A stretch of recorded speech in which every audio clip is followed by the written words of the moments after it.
In a vast stone courtyard illuminated by a myriad of red lanterns swaying gently in the cool night breeze, the stage was set for an extraordinary trial.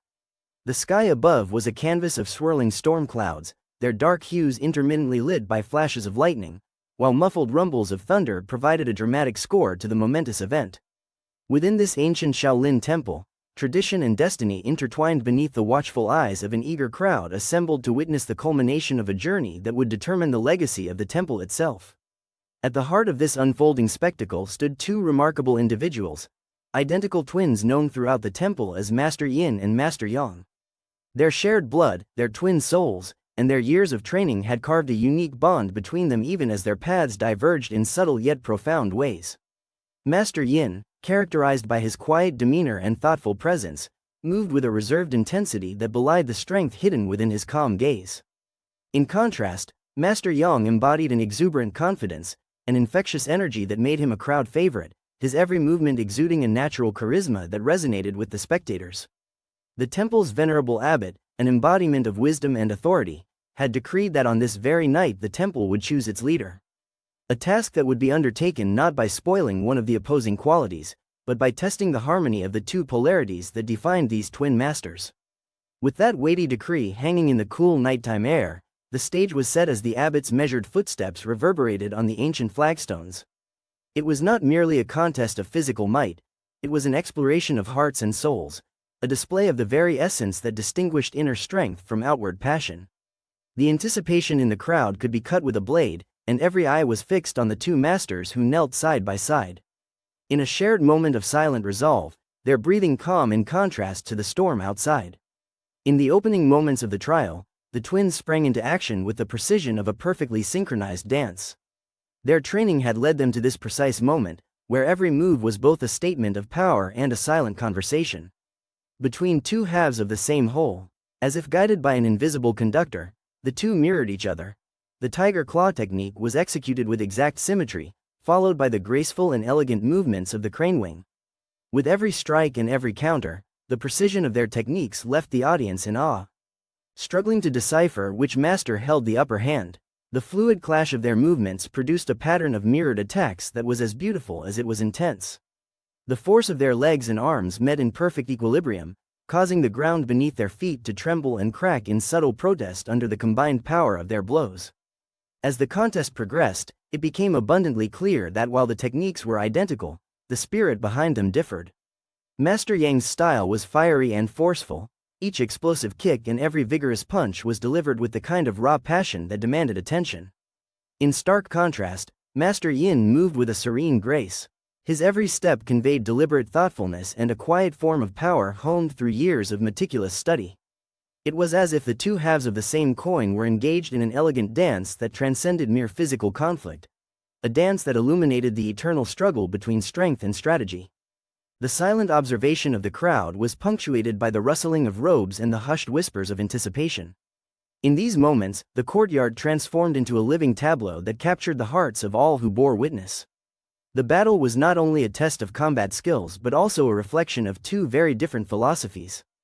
Although Master Yang's explosive style seemed to dominate the early moments, the resilient adaptability of Master Yin began to shine through as the trial deepened.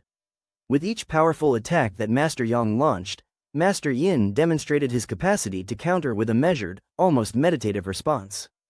His movements evoked the flow of a quiet river, finding paths of least resistance in the face of overwhelming force. This calm and deliberate approach slowly chipped away at the brash energy that Master Yang embodied, leaving him increasingly frustrated as he could not overpower the steady, reflective control that emanated from his twin.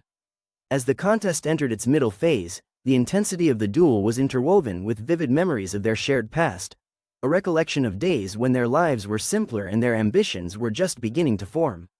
The narrative of their childhood emerged like faded scrolls being gently unfurled by time. That long-ago period, when Master Yang had fearlessly defended his friends against bullies with unfettered energy, contrasted sharply with those moments when Master Yin would retreat into solitude, delving deeply into ancient scrolls and quietly absorbing every lesson therein. These flashbacks, interspersed between the rapid-fire sequence of strikes, painted a picture of two souls on divergent paths. Yet, in the heat of the contest, The differences were not a source of alienation but a pathway to a deeper understanding of what it meant to be a leader. The inner battle of emotions, memories, and philosophies was as palpable as the physical battle that continued to play out under the stormy skies. As the swirling haze of memories mingled with the palpable tension in the air, the duel reached a critical turning point. Master Yang's fierce energy eventually gave way to a desperate need for a decisive victory. In a particularly charged moment that seemed to slow time itself, he committed to a series of powerful strikes. One of which was a breathtaking spinning back fist that embodied the very essence of his explosive style. In that fleeting moment, Master Yin found himself thrust into an inner conflict, a moment where the responsibility of brotherly love warred with the determined drive to excel. The force of the blow sent him crashing to the ground, with an impact that resonated with the collective gasp of the audience. The sound of his fall echoed in the silent gasp of those around, and for a breathless moment, it appeared as though victory was firmly in the grasp of Master Yang. Yet, as the swirling mists of fate often remind us, the path of destiny is rarely linear. In the midst of Master Yang's fervent charge toward what he assumed would be the final, decisive blow, Master Yin experienced a profound transformation. Rising from the dust of the fallen moment, his eyes took on a steely gleam that signaled the awakening of a hidden power. The winds that had incessantly blown around the ancient courtyard seemed to answer his unspoken call. By shifting direction, as though nature itself sought to empower the quiet master. In that critical juncture, Master Yin tapped into a technique that the temple had long deemed forbidden, the silent fist. This approach, built upon the mastery of subtle pressure points and a technique that flowed with the soft yet unstoppable force of nature, allowed him to move with an ethereal grace that made his attacks virtually imperceptible. The silent fist was a counter to the overwhelming power of Master Yang's strength, and as it took hold, a dramatic shift occurred in the battle's rhythm. Each of Master Yang's once formidable attacks began to unravel in midair, collapsing before they could fully manifest. The shift was so palpable that even the most seasoned observers felt as though they were witnessing a miracle. Master Yang, caught off guard by the sudden surge of refined power from his twin, felt his arms weaken and his legs tremble under the relentless pressure of the counterattacks.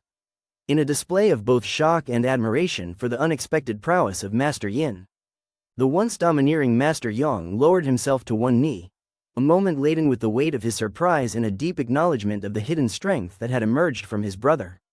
In that breathless instant, the tides of fate reached a crescendo where victory was no longer solely defined by the brute display of power. As Master Yin now stood in a position of advantage, his posture and expression revealed the internal struggle between the desire to triumph and the profound realization of the interdependence of his bond with Master Yang. The fight had, in essence, become more than a contest of skill. It was now an exploration of the heart and soul, testing whether the spirit of leadership could indeed be found in unity rather than dominance. The tension in the air held the promise of an unexpected twist, a final revelation that would redefine what true leadership meant within the temple walls. As the two masters locked eyes in that charged moment, a powerful silence descended upon the ancient courtyard.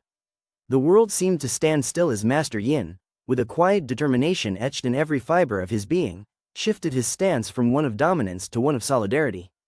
With a measured breath, he lowered his foot, a symbolic gesture that signified his refusal to let victory come at the cost of breaking the bond with his twin brother. Instead of claiming a lone triumph, Master Yin chose to honor their shared journey and the interwoven destinies that had led them both to this singular moment of transformation. The crowd watched, rapt and silent, as the weight of tradition and the wisdom of the ancient teachings cascaded in that singular decision. In that ultimate turning point, the revered Abbot stepped forward, his presence radiating both authority and gentle benevolence. With the calm assurance that had defined his long years of guiding the temple through countless trials, he extended his staff, an emblem of timeless wisdom, toward both of the twin masters. In his silent gesture, the Abbot affirmed that the lesson of the night reached far beyond the mere demonstration of power. It was a statement that true leadership was not born from the desire to conquer, but rather from a willingness to embrace unity and mutual respect. In his gesture, the Abbot symbolically declared that the legacy of the Shaolin Temple would henceforth be carried forward by both masters, one representing the thoughtful mind and the other embodying the passionate heart. The energy in the courtyard shifted from that of fierce competition to a gentle, almost palpable sense of renewal and hope. A surge of collective joy erupted from the crowd as the twin masters came together, their faces reflecting the serene smiles of acceptance. and the dawning realization that they were, in truth, two halves of a unified whole. In this final act of unity, the ancient wisdom of the temple shone down like a guiding light, reinforcing the idea that the path to true greatness required both power and compassion working in harmony. In the final moments of the trial, as the echoes of the abbot's proclamation blended with the soft rustle of the nighttime air, the twin masters stood side by side, their bond reaffirmed in the silence that followed the clamor of battle. The temple and its gathered spectators shared a rare moment of insight, that leadership, in its truest form, was not about the triumph of one over the other, but rather about the balance of light and shadow, of strength tempered by wisdom, of flame refined by the cool embrace of unity.